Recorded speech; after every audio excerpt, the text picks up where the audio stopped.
Imagine a city where the sound of a siren isn't a signal of tragedy, but a rare anomaly. A place where the danger zones, highlighted on news maps, simply don't exist. Across America, a handful of cities have achieved something experts once called impossible. They have effectively engineered violent crime out of the equation. But how, and at what cost? Tonight, we aren't just looking at statistics. We are pulling back the curtain on the invisible shield. The American narrative is often one of grit and shadow. For decades, the evening news has conditioned us to accept a certain level of urban decay as the price of progress. We hear the echoes of sirens in Baltimore, the systemic struggles of Detroit, or the flickering blue lights on the streets of St. Louis. We've grown accustomed to the idea that safety is a luxury, or perhaps a game of chance. But there is a silent counter-narrative unfolding in the heart of the country. There are pockets of the United States where the data tells a story so quiet, it's almost eerie.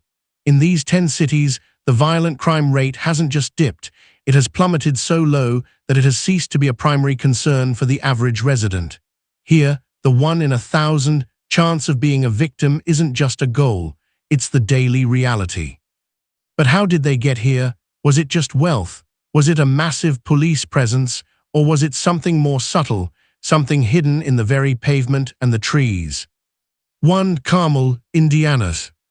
We begin our journey in the Midwest. If you were to drive into Carmel, Indiana, you might think you've accidentally crossed the Atlantic and landed in a sanitized version of the European countryside. The first thing you notice isn't the police cars, it's the circles. Carmel is known as the roundabout capital of the United States. It boasts more than 140 of them. To a casual visitor, it's a quirky infrastructure choice. To a criminologist, it's the first layer of a masterfully built defense.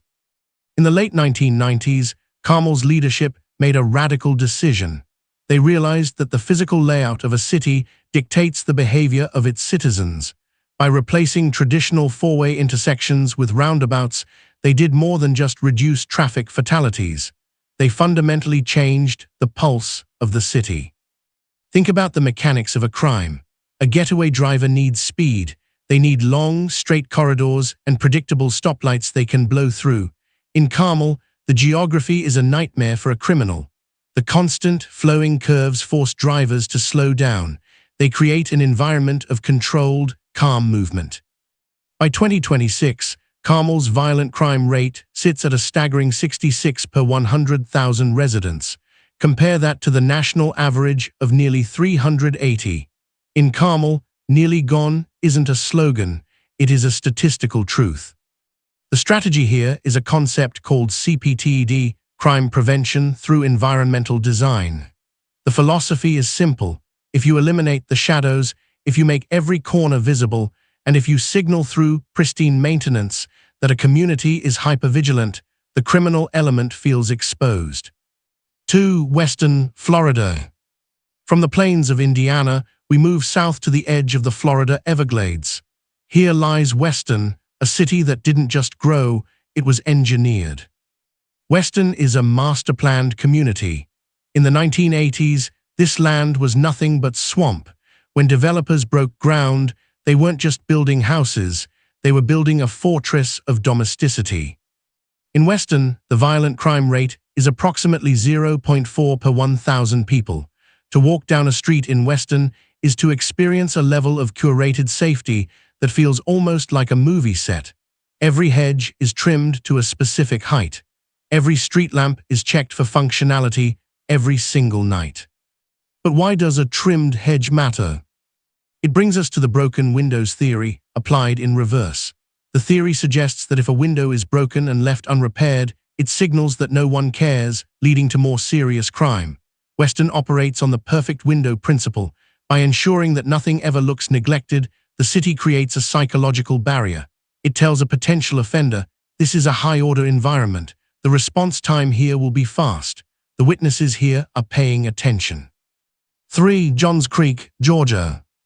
Located in the rolling hills northeast of Atlanta, Johns Creek consistently ranks as one of the safest places in the southeast.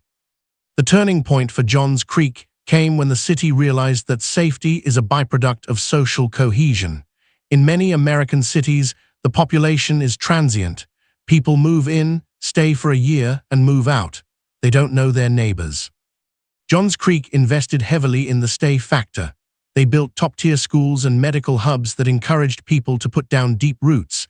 When people own their homes for 20 years, they become the eyes on the street. This isn't just neighborliness, it's a security professional's dream. A police officer can only be on one corner at a time, but 10,000 grandmothers looking out their front windows, that is a surveillance network that no government budget could ever afford. 4. Irvine, California. We begin in Southern California, in a city that shouldn't exist according to traditional urban theory. Irvine, California. Irvine is a giant. With a population exceeding 300,000, it is not a sleepy suburb. It is a massive economic engine, a hub for global tech, and home to a major university. By every historical metric of the American 20th century, Irvine should have rough neighborhoods. It should have a crime map dotted with red zones. Instead, for nearly 20 consecutive years, Irvine has been ranked as the safest large city in America. Its violent crime rate is so low, roughly 0.8 per 1,000, that it defies the gravity of urban sociology. How to understand Irvine? You have to understand that it wasn't born, it was programmed. In the 1960s and 70s, the Irvine Company took a vast ranch and decided to build a new town. But they rejected the hub-and-spoke model of traditional cities like Chicago or New York, where everyone flows into a central downtown. Instead, they built villages. Each village, Northwood, Turtle Rock, Woodbridge, is a self-contained ecosystem. They have their own parks, their own schools, and their own shopping centers. This decentralization does something radical to the human psyche. It kills anonymity. When you live in a village of 20,000 people within a city of 300,000, you aren't a stranger. You are a stakeholder. By breaking the city into manageable psychological bites, Irvine's planners ensured that community policing isn't a government program, it's a social byproduct. But the real power in Irvine is found in its police department's obsession with data. In Irvine, the police don't just patrol. They use predictive analytics. They treat crime like a software bug. If a series of car break-ins occurs in a specific parking structure, the data is analyzed instantly. They don't just look for the thief. They look at the lighting, the timing, and the traffic flow. They fix the environment to make the crime physically and psychologically uncomfortable to repeat. In Irvine, they realized a fundamental truth. Violent crime is almost always an escalation.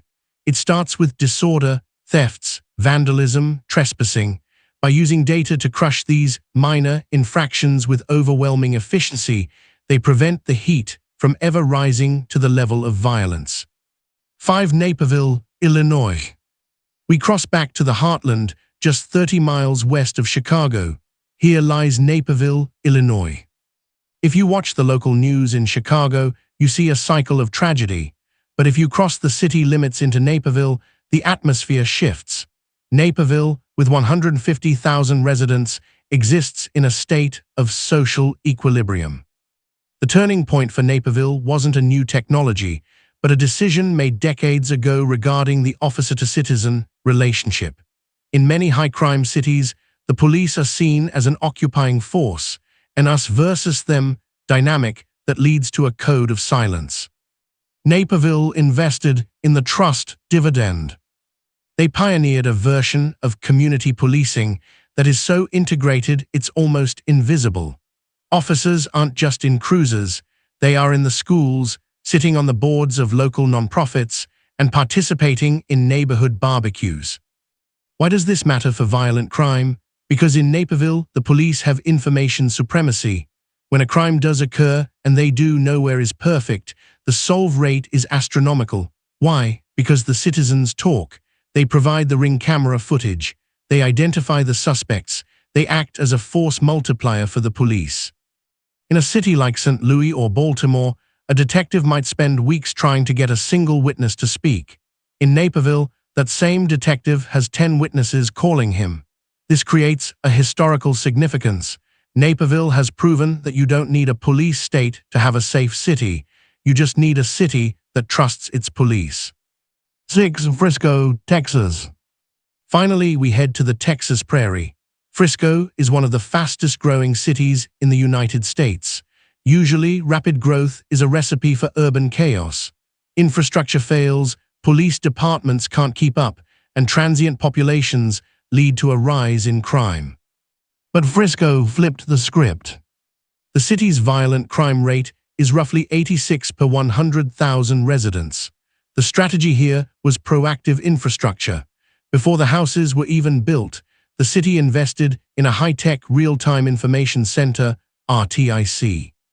Frisco's police can monitor traffic patterns, license plate readers, and public sensors from a centralized hub that looks more like NASA mission control than a police station. They have effectively shrunk the city through technology. If a stolen vehicle enters Frisco city limits, the RTIC knows within seconds. But Frisco also understood the emotional weight of safety. They didn't just want to be safe, they wanted people to feel safe. This led to massive investments in grand public spaces like the Dallas Cowboys headquarters, the Star. By creating high-end, highly visible public hubs, they ensured that the heart of the city was always occupied by families and security, leaving no vacuum for criminal activity to take hold. 7. Cary, North Carolina. In the heart of the Research Triangle lies Cary, North Carolina. If you were to walk through Cary, you would notice something strange. You can't see the signs for the grocery stores from the road. The trees are too perfectly placed. The lighting is soft, warm, and intentional. Cary is a city that uses strict zoning as a weapon. In most American cities, zoning is a boring bureaucratic process. In Cary, it is a security strategy. The city has incredibly strict rules about how a building can look, how it must be lit, and how it must be maintained. There are no neon-soaked strip malls. There are no abandoned industrial lots. Cary's historical significance lies in its total rejection of the broken windows theory by never allowing a window to be built in a place where it could be broken without notice.